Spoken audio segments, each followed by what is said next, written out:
Hello, and today you join me in our little kitchen area, and what we're going to be doing today is I would like to descale my kettle.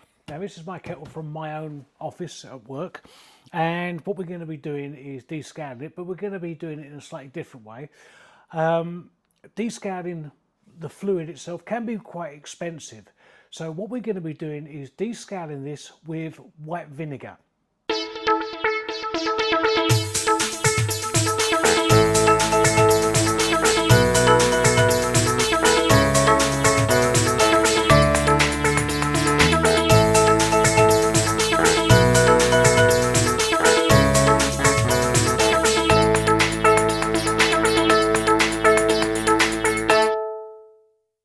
First of all, let's have a look inside the kettle to see if it's really bad or not. On the inside of the kettle, you can see it's not really bad. This is because I do this Descale every 3-4 weeks. We're going to be using white vinegar.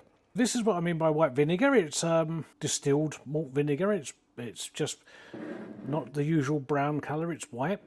We're going to be using a solution of this. We're going to be doing 50-50, so 50% water and 50% vinegar. What we're going to do is we're going to put in water. We're going to put in about the same amount as is in the bottle, because the bottle is just vinegar. That's about the same amount there. And then we're going to pour in this bottle of vinegar.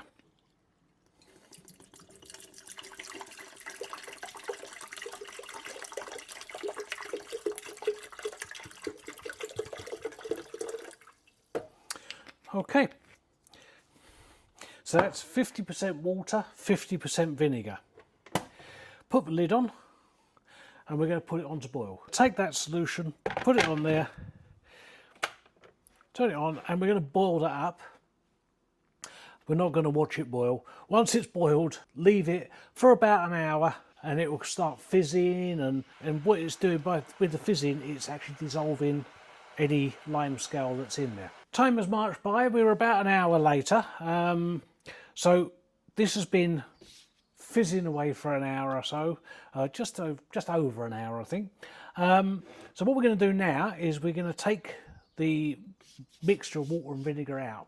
I'm going to save it because we can use it again. You don't have to use it just once and throw it away. You can use it 2, maybe 3 times, depending on the amount of scale that you're taking out. So we're going to pour that into a container. I actually have a half cup milk bottle, and I'm going to be using that for something else in a little while. But so we're going to pour that into there, and you can, I don't know whether you can see, but it's a slightly sort of yellowy colour. That'll be all the scale in with the water and everything else in there. It is looking better. There's hardly anything left in there. I don't think there's anything left in there at all, actually. So we're going to give that a rinse out a couple of times, and then we're going to put some water in there and boil it up, steam it all out, and then we're going to have a look at it then.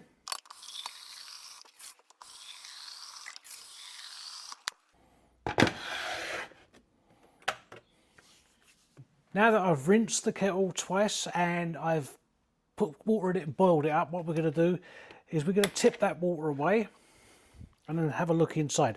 The good thing about using white vinegar is if you don't rinse it out properly, it's not going to be poisonous. It's not going to harm you in any way. It might make your tea taste a bit funny, but once it's been rinsed out a couple of times, it should be clear.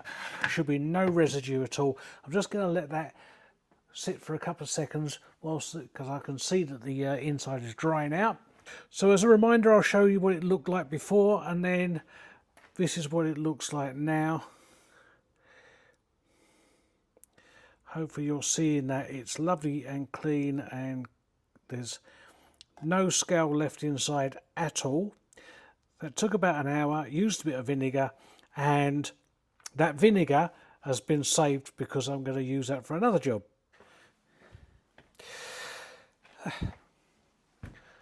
And there we have it, a simple little job, descaling the kettle, but this time using white vinegar rather than a chemical descaler.